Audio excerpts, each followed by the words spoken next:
அந்த ஹாஸ்பிட்டலில் போய் வந்த நோயாளி அவன் சொந்தக்காரன் ஓட்டு போட்டுருந்தாலும் ஜெயிக்கும். அவனுக்கெல்லாம் நல்ல சாவே வராது. அப்ப நான் சொல்றேன். திமுக முன்னாள் அமைச்சர் மா சுப்பிரமணியத்தை தோற்கடித்த சைதை மக்களுக்கு நல்ல சாவே வராது என அக்கட்சியின் அமைப்பு செயலாளர் RS பாரதி கூறியுள்ளது அதிர்ச்சியை ஏற்படுத்தியுள்ளது.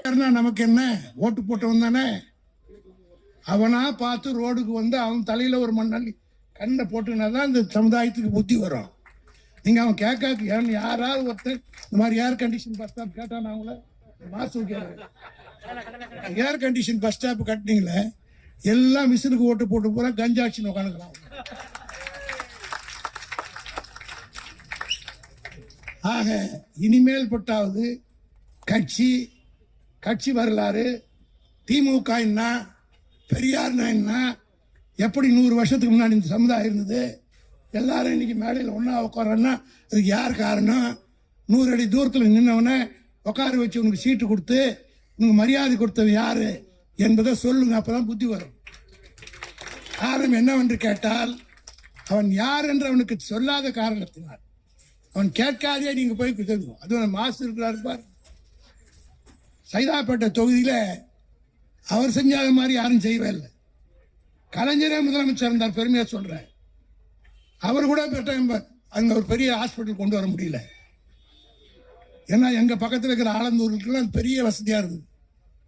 அந்த ஹாஸ்பிட்டலில் போய் வந்த நோயாளி அவன் சொந்தக்காரன் ஓட்டு போட்டுருந்தாலும் ஜெயிக்கும். அவனுக்கெல்லாம் நல்ல சாவே வராது. அப்ப நான் சொல்றேன். காரணம், உயிர் காப்பது என்பது அவ்வளவு கஷ்டமான காரியம்.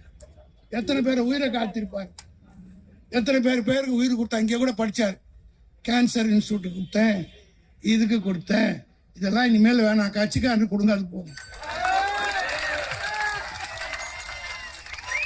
கொடுத்ததெல்லாம் போதும், ஒரு 5 வருஷம் ரெஸ்ட் எடுப்போம். வீட்டு வரி 300 ரூபாய் கட்டினவனுக்கு 10,000 வந்திருக்கு. இதே நம்ம ஆட்சியில வந்திருந்தா கணபதி சும்மா இருந்திருப்பாருங்க, நேரா சிஎம் கிட்ட போவார், தெருவிலே நடமாட முடியும். இவர் கார்ல தான் போறாரு, சும்மா நான் அவர்கிட்ட வந்து தெருவிலே நடக்க முடியல. ஜனங்கள்லாம் பிள்ளைன்னு பிடிச்சிக்குது. இப்ப அந்த ஜனங்களாம் எங்க போச்சு?